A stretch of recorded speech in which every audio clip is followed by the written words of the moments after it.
szegény fejemnek! Jó! Ne visítózz, nem akarlak megfőzni. Nem akarsz? Már hogy akarnálak? Akkor most elmegyünk fürdeni.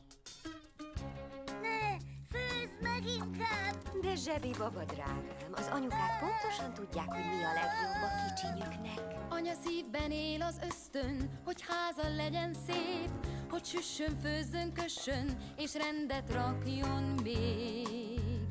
Egy derék ősi ösztön, egy kenguru szeret, mert ugrik itt és ugrik ott, és nevetgél veled egy anya.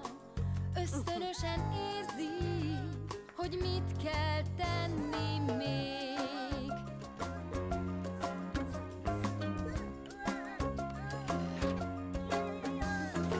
Anya szívben él az ösztön, ha mossa gyermekét a fül mögötti szappanoszt, hiszen tisztaság kell mindenképp.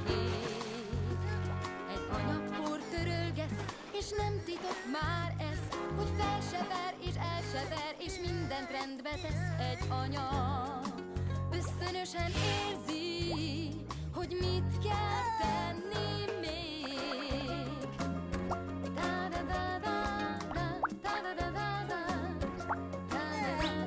Egy anya mindig érzi, őt nem veri át senki, mert ösztönével érzi, ha rosszban sántikálsz, hát halld be bűnöd jó előre, így sokkal jobban jársz.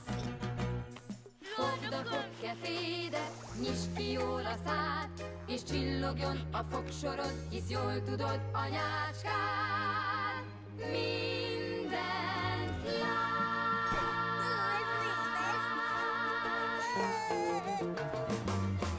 Micsoda látvány, ez igazi újdonság, agyalat tisztán, micsoda boldogság, anya szívben él az ösztön.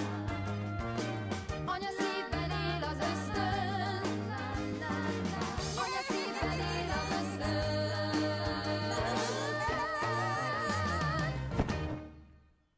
És most vajon mi következik? Félek kitalálni. A fürdés után mindig 2 dolog következik. Egy süti, és egy puszi. Malacka.